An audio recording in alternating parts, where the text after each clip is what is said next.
ઓમ શ્રી ગણેશાય નમઃ. જય શ્રી કૃષ્ણ મિત્રો.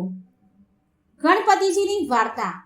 મિત્રો, આમ તો તમે બધાએ જ ગણપતિજીના જન્મની કથા તો સાંભળી હશે જ, પણ અમુક કથાઓ છે, બહુ બધી કથાઓ છે પ્રચલિત, પણ એમાંથી અમુક કથાઓ બહુ ભાગ્ય કોકે સાંભળી હશે. તો આજે હું અવનવી સરસ મજાની નવી કથા ભગવાન ગણપતિજીની લઈ આવી છું. તો પૂરા મનથી ધ્યાનથી સાંભળજો. ગણપતિજીની કથા સાંભળવાથી શ્રી ગણેશ પ્રભુ પ્રસન્ન થાય છે અને આપણા સર્વ મનોરથ પૂરા કરે છે, સર્વ વિઘ્ન હરે છે, સુખ આપે છે, દુઃખ કાપે છે. તો પૂરા ધ્યાનથી અંત સુધી આ વિડીયો સાંભળજો અને વિડીયો સારો લાગે તો મિત્રો શેર જરૂર કરજો, જેથી બીજાને પણ કથા સાંભળવાનો અવસર મળે. અને વિડીયોને લાઈક કરવાનું ભૂલશો નહીં. કમેન્ટ બોક્સમાં ભગવાન ગણેશનું નામ પણ જરૂર લખજો. एकदंत भगवंत गणपति नमो नमः. वक्रतुंड गणराय गणपति नमो नमः. सूपकर्ण गजकर्ण गणपति नमो नमः. भालचंद्र गज लंबोदर गणपति नमो नमः. ओम नमः शिवाय. जय श्री गणेश प्रभु. गौरी पुत्र गणेशनी जय. મિત્રો, આજે આપણે પ્રથમ પૂજનીય ગણપતિજીની કથા સાંભળીશું. પ્રિય ભક્તો, બુધ ગ્રહની શાંતિ ઈચ્છતા હોય, બધા સુખોની ઈચ્છા રાખવાવાળા સ્ત્રી પુરુષ બધા ભક્ત ગણોને શ્રી ગણેશજીની કથા જરૂર સાંભળવી જોઈએ. કોઈ પણ કાર્યને કરતા પહેલા શ્રી ગણેશજીની પૂજા કરવી જરૂરી છે. તથા શ્રી ગણેશજીને લક્ષ્મીજીના દત્તક પુત્ર પણ કહેવાય છે, માટે બુધવારનો દિવસ શ્રી ગણેશજીને પણ બહુ પ્રિય છે. બુધવારના દિવસે ગણેશજીની પૂજા અર્ચના માટે વિશેષ માનવામાં આવે છે. જે પણ ભક્તો શ્રી ગણેશજીની પૂજા અર્ચના વ્રત કથા સાંભળે છે, એનાથી ભગવાન શ્રી ગણેશ પ્રસન્ન થઈ એના ભક્તોનું કલ્યાણ કરે છે. તેમને સદાય ધન સંપત્તિથી જ્ઞાન કરી દે છે તથા બળ અને બુદ્ધિ પ્રદાન કરે છે. તો મિત્રો, આપણે ભગવાન ગણેશજીના જન્મની કથા સાંભળીશું. મિત્રો, શ્રી ગણેશજીના જન્મનું કારણ છે પાર્વતીજીની બે સખીઓ. તેનું નામ હતું જયા અને વિજયા. ગણેશજીના અસ્તિત્વમાં આવવા પાછળ આ બંને સખીઓ હતી. જયા અને વિજયાએ મા પાર્વતીને સ્નાનઘરની બહાર બે પહેરેદાર રાખવાની સલાહ આપી હતી. તે બંનેએ સ્નાનઘર બહાર એક એવો પહેરેદાર લગાવવાની સલાહ આપી હતી જે સ્નાનઘરમાં શિવજીને પણ ન જવા દે. વાત કંઈક એવી હતી કે પાર્વતીજી જ્યારે પણ સ્નાનઘરમાં સ્નાન કરવા જતા તો બહાર કોઈ શિવગણને પહેરેદાર બનાવીને બેસાડી દેતા હતા. પણ દુવિધા એ હતી કે પહેરેદાર હોવા છતાં પણ, દ્વારપાળ હોવા છતાં પણ શિવજી સ્નાન ઘરમાં ચાલ્યા જતા હતા.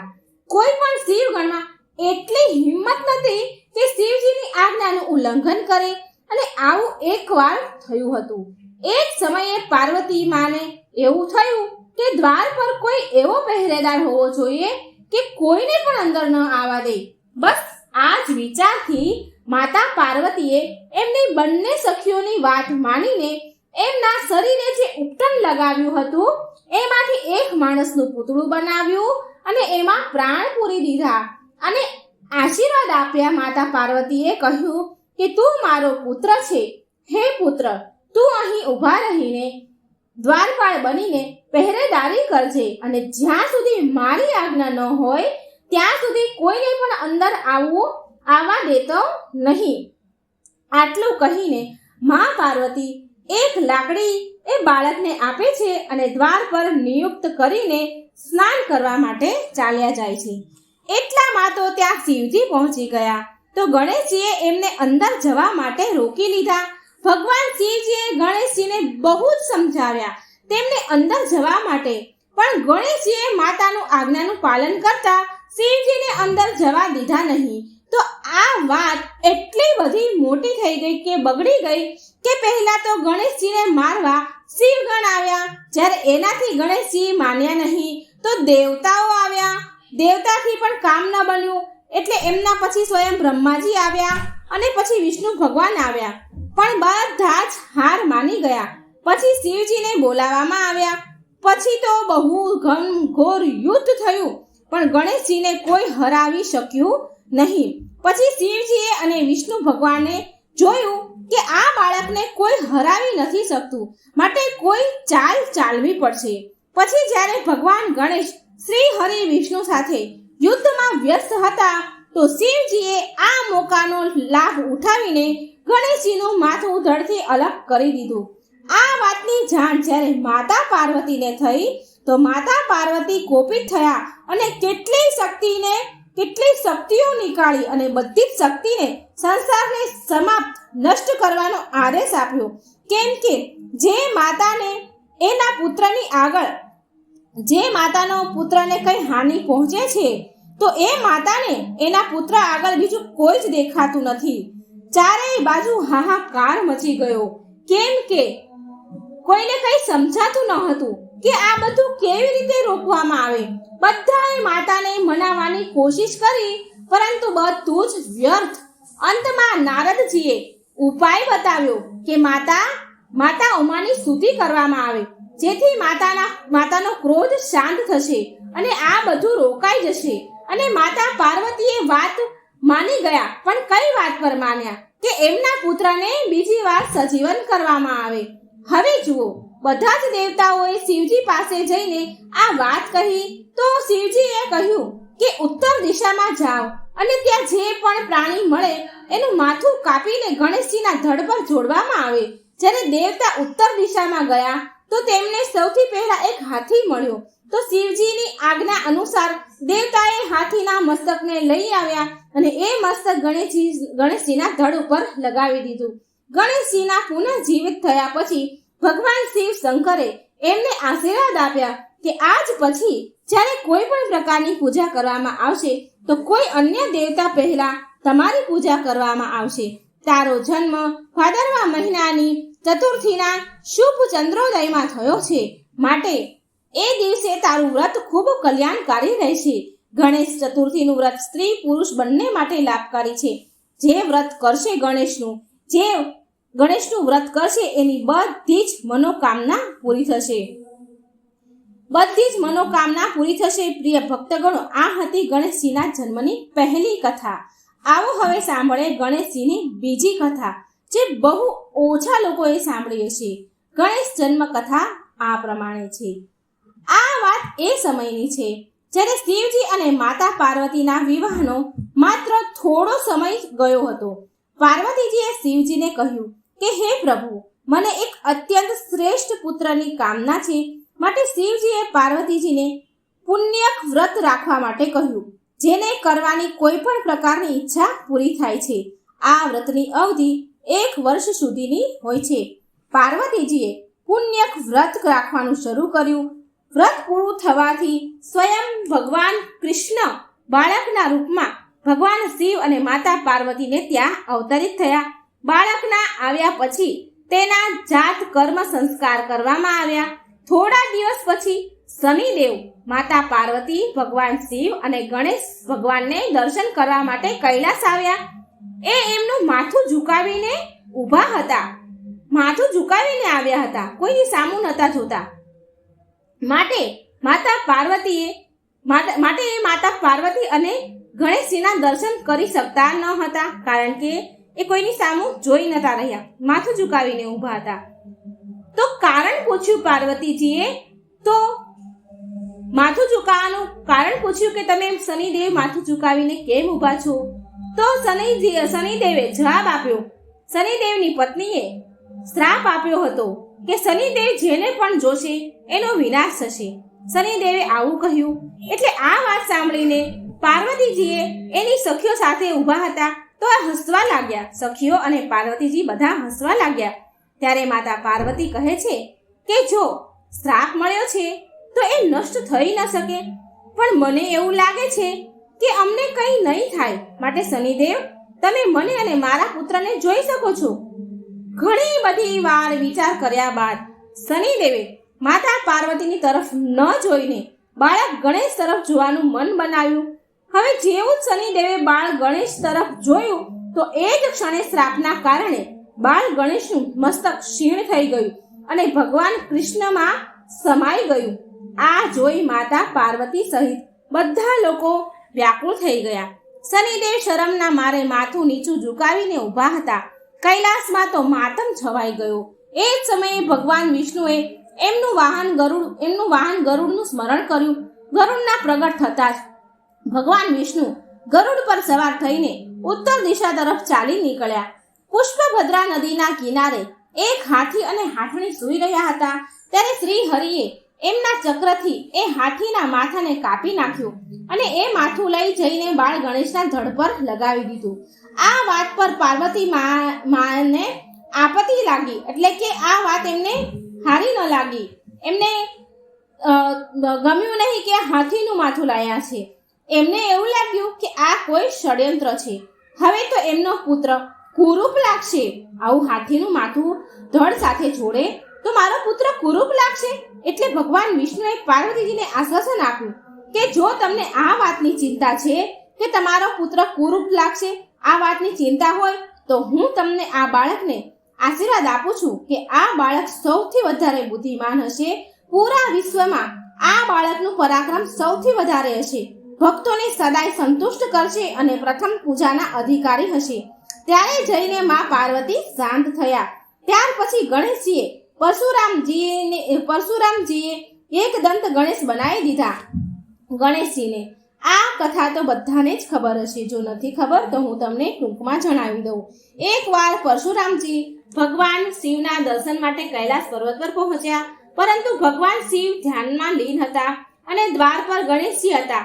ગણેશજીએ પરશુરામજીને રોકવા માટે બહુ પ્રયત્ન કર્યા, પણ પરશુરામજી સાંભળવા તૈયાર ન હતા. અંતમાં નિર્ણય એ થયો કે બંને વચ્ચે યુદ્ધ કરવામાં આવે. જે યુદ્ધમાં જીતે એ એની મરજી પ્રમાણે કરશે. હવે જુઓ, ગણેશજી અને પરશુરામજી વચ્ચે બહુ યુદ્ધ થયું.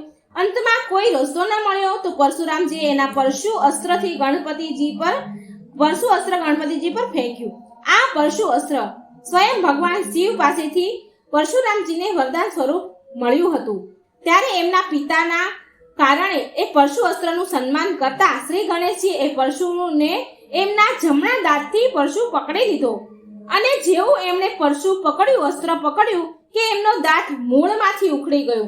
ત્યારે ચારેય બાજુ બહુ ભારે ગર્જના થઈ. એટલે શિવજી જાગ્યા અને પાર્વતીજી પણ બહાર આવ્યા. જ્યારે પાર્વતીજી ગણેશજીની આવી હાલતમાં જોવે છે તો એમણે પરશુરામ ઉપર બહુ ગુસ્સો કર્યો, બહુ ક્રોધ કર્યો. એના પહેલા જ કઈ અનર્થ થાય એની પહેલા જ પરશુરામજી ભગવાન શિવને પ્રણામ કરી અને ત્યાંથી ચાલી નીકળ્યા, કારણ કે માં પાર્વતી બહુ ક્રોધમાં આવી ગયા હતા. એટલે પરશુરામજી ત્યાં શિવજીને પ્રણામ કરીને ચાલી નીકળ્યા. પ્રિય ભક્તગણો, ત્યારથી ભગવાન શ્રી ગણેશ એક દંત કહેવાયા. ગણપતિજીના જન્મના લઈને કેટલા પ્રકારની ધારણા છે. આમાં 2 પ્રકારની કથા મિત્રો મેં તમને સંભળાવી. હવે આપણે સાંભળીએ ભગવાન ગણેશજીના બુધવારની કથા. ભગવાન ગણેશનું બુધવારનું વ્રત કેટલું પુણ્યશાળી, કેટલું ફળદાયી છે એ હું તમને સંભળાવું. વક્રતુંડ મહાકાય સૂર્યકોટિ સમપ્રભમ નિર્વિઘ્નં કુરુ મે દેવમ સર્વકાર્યેષુ સર્વદા. એક ગામમાં એક શેઠ રહેતા હતા. એ બહુ ધાર્મિક પ્રવૃત્તિના હતા અને ગણેશજીના અનન્ય ભક્ત પણ હતા. અને એમની પત્ની બહુ સદાચારણી હતી. એ બધા સાથે મીઠી વાણીથી વાત કરનારી હતી. એ બંને ચૂક્યા વગર ભગવાન ગણેશજીનું બુધવારનું વ્રત કરતા હતા. એક પણ બુધવાર ચૂકે નહીં. એવી રીતે ભગવાન ગણેશનું વ્રત કરે અને સંધ્યા સમયે 11 બ્રાહ્મણોને ભોજન કરાવ્યા બાદ જ તેનું વ્રત ખોલે. શેઠજીને બહુ મોટો પરિવાર હતો. એકબીજા સાથે પ્રેમથી રહેતા હતા, પણ શેઠ અને શેઠાણીને કોઈ સંતાન ન હતા. આ કારણથી પરિવારના લોકો, ભાઈઓ, ગામના લોકો વાતો કરતા કહેતા કે શેઠજી તો વાંઝ્યા છે. આ વાત સાંભળી શેઠ અને શેઠાણી બહુ દુઃખી થતા. હવે જુઓ, એક બુધવારના દિવસે શેઠ અને શેઠાણી ગણેશજીની પૂજા સંપન્ન કરીને મંદિરમાંથી બહાર આવતા હતા. ત્યારે એમને સીડી પર એક નાનું એવું બાળક બેઠેલું દેખાયું, જે એકલો બેઠું હતું. બાળકને જોઈને બંને એની પાસે ગયા. શેઠ શેઠાણીને પૂછ્યું કે તારા માતા પિતા ક્યાં છે? પણ હજી તો એ બાળક સરખી રીતે બોલતા શીખ્યું ન હતું, માટે એ બોલી ન શક્યો. એ બંને બાળકની પાસે સાંજ સુધી બેઠા. ત્યાં સુધી પૂજારીજી અને શેઠજીના નોકરે ગામમાં અને આસપાસ બધા ઘરોમાં તેના માતા પિતાને શોધવા મોકલ્યા, પણ ના બાળકના માતા પિતા મળ્યા કે ન કોઈ બાળકને ખોવાની કોઈ જાણકારી મળી. પછી પૂજારીજીએ શેઠ અને શેઠાણીને બાળકને તેના ઘરે લઈ જવા કહ્યું. પ્રિય ભક્તો, જે થાય છે એ સારું થાય છે. ગણપતિજીનો મહિમા જુઓ. એ પંડિતજી બોલ્યા કે હે શેઠજી, જો બાળકના માતા પિતા આવશે તો હું પોતે તમારા ઘરે લઈ આવીશ. શેઠ અને શેઠાણી તો બહુ પ્રસન્ન મનથી ખુશ થઈને બાળકને સાથે લઈ ઘરે આવ્યા. શેઠજીએ બાળકનું નામ એના આરાધ્ય દેવ શ્રી ગણેશજીના નામથી રાખ્યું, ગણેશ, અને બહુ લાડ પ્રેમથી એનું પાલન પોષણ કરવા લાગ્યા. હવે જુઓ, થોડા સમય વીતી ગયા પછી એક દિવસ એ જ ગામમાં એક ઠગ પતિ પત્ની આવ્યા. એનો ઈરાદો ગામના સૌથી અમીર વ્યક્તિને ઠગવાનો હતો. એ બંને કોઈને લૂંટવા ઠગવા માંગતા હતા અને મંદિરની સીડીઓ ઉપર બેઠા વિચાર કરે કે એ જ સમયે ત્યાં પૂજારીજી આવ્યા અને ગામમાં અજાણ વ્યક્તિને જોતા જેમને પૂછ્યું કે શું તમારું બાળક ખોવાઈ ગયું છે? પૂજારીને લાગ્યું કે કદાચ આ બાળકના માતા પિતા છે. બંને ઠગ દંપતી કંઈક બાનું શોધી જ રહ્યા હતા કે કોઈકને કઈક રીતે લૂંટવું માટે એમણે તરત જ હા કહી અને કહ્યું કે અમે અમારા બાળકને શોધી રહ્યા છીએ. પૂજારી કહે છે કે કઈ વાંધો નહીં, તમારું બાળક એક શેઠ શેઠાણીને ત્યાં મોટું થઈ રહ્યું છે. અને પૂજારીજીએ ઠગ પતિ પત્નીને શેઠના ઘરે લઈ ગયા. પૂજારીજી બોલ્યા કે ગણેશજીના માતા પિતા આવ્યા છે. શેઠજીને કહ્યું. આ ખબર સાંભળીને શેઠ અને શેઠાણી બહુ દુઃખી થયા. શેઠજીએ ઠગ પતિ પત્ની હતા એને એક રાત રોકવા માટે એમના ઘેર રાખ્યા. હવે એ ઠગ દંપતી આવો મોકો શોધી રહ્યા હતા. જ્યારે ઘરના બધા લોકો સૂઈ ગયા તો એ ઠગ દંપતી ઘરના બધા જ રૂમને ફેરવા લાગ્યા, તલાશી લેવા લાગ્યા. તલાશી લેતા એ બંને તિજોરી વાળા રૂમમાં આવ્યા. રૂમમાં ચોરી કરતા શોધખોળ કરતા થોડો નાનો મોટો અવાજ થતો હતો. તો એ અવાજ શેઠજીના નોકરે સાંભળ્યો અને એ જાગી ગયો અને અવાજની દિશામાં તિજોરી વાળા રૂમમાં નજીક આવ્યો. નોકરે દરવાજામાંથી ધીરેથી ડોક્યું કરીને જોયું તો બંને પતિ પત્ની પેલા ઠગ પતિ પત્ની સામાન ચોરી કરી રહ્યા હતા. નોકરે આ જોઈ એ રૂમનો બારણાનો જે બહારની સ્ટોપર હતી એ ધીરેથી બંધ કરી અને ચોર કરીને પૂરી શેરીને શોર મચાવી દીધો. નોકરનો અવાજ સાંભળીને ઘરના બધા લોકો ભેગા થઈ ગયા. પછી શેઠજીએ બંને પતિ પત્નીને રૂમથી બહાર નીકાળ્યા અને સવારમાં પંચાયતમાં હાજર કરી દીધા. શેઠે સરપંચને પૂરી ઘટના કહી અને કહે છે કે આ બંને તો ચોર છે અને હવે અમે અમારા ગણેશ પુત્રને આને નહીં આપીએ. પણ એ બંને ઠગ પતિ પત્ની જીદ કરવા અડગ રહ્યા અને બાળકને લઈ જવાની જીદ કરવા લાગ્યા. સરપંચે આ વાતનો ગંભીર સમસ્યાનો એક તોડ નીકાળ્યો.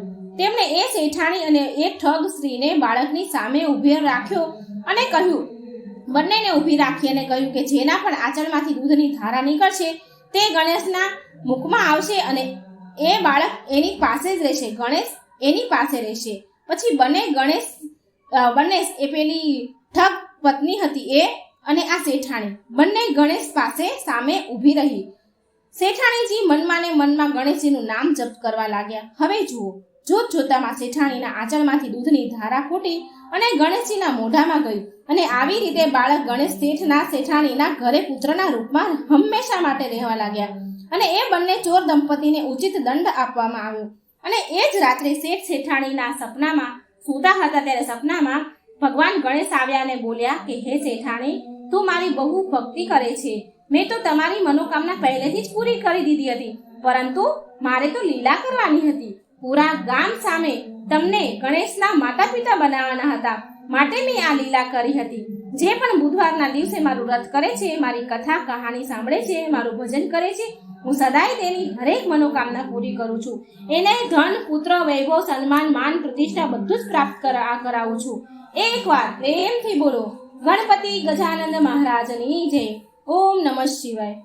હે શ્રી ગણેશ પ્રભુ, જે પ્રકારે તમે શેઠ શેઠાણીના મનોરથ પૂરા કર્યા એમ જ બધા ભક્તોના મનોરથ પૂરા કરજો. એમને ધન, પુત્ર, વૈભવ, સુખ, શાંતિની પ્રાપ્તિ કરાવજો. હર હર મહાદેવ. ભગવાન ગણેશની એક અન્ય બુધવારની વ્રતની કથા. એકવાર શ્રી ગણેશજી એક શેઠના ખેતરમાંથી જઈ રહ્યા હતા તો તેમણે 12 દાણા અનાજના તોડી લીધા. પછી ગણેશજીના મનમાં બહુ પછતાવો થયો કે મેં તો શેઠને ત્યાં ચોરી કરી છે, મારે એનું ઋણ ચૂકવવું જોઈએ. હવે ગણેશજી શેઠને ત્યાં 12 વર્ષ સુધી નોકર બનીને નોકરી કરવા લાગ્યા. એમનું પ્રાયશ્ચિત કરવા માટે એક દિવસ શેઠાણી રાખથી હાથ ધોઈ રહી હતી. ગણેશજીએ શેઠાણીનો હાથ પકડીને માટીથી હાથ ધોવડાવી દીધા. આમ કરવાથી શેઠાણી બહુ દુઃખી થઈ. હવે શેઠાણીને બહુ ખરાબ લાગ્યું કે આ નોકર તો જો મારો હાથ પકડે છે. શેઠાણીજી શેઠને કહે છે કે આવો કેવો નોકર તમે રાખ્યો છે કે મારો હાથ પકડી લીધો એણે. શેઠે ગણેશજીને બોલાવીને પૂછ્યું કે શેઠાણીનો હાથ કેમ પકડ્યો? તે ગણેશજી બોલ્યા કે મેં તો એક શીખની વાત બતાવી છે શેઠજી. રાખથી હાથ ધોવાથી ઘરની લક્ષ્મી નારાજ થાય છે, ઘર છોડીને ચાલી જાય છે અને માટીથી હાથ ધોવાથી ઘરમાં લક્ષ્મી આવે છે. શેઠજી તો વિચારે છે કે આ ગણેશ તો બહુ સાચો સમજદાર છે, એનો કોઈ વાંક નથી. હવે થોડા દિવસ બાદ કુંભનો મેળો આવ્યો. શેઠ બોલ્યા, ગણેશ, શેઠાણીને કુંભના મેળામાં સ્નાન કરાવી લઈ આવ. હવે જુઓ, શેઠાણી કુંભના મેળામાં સ્નાન કરવા ગયા.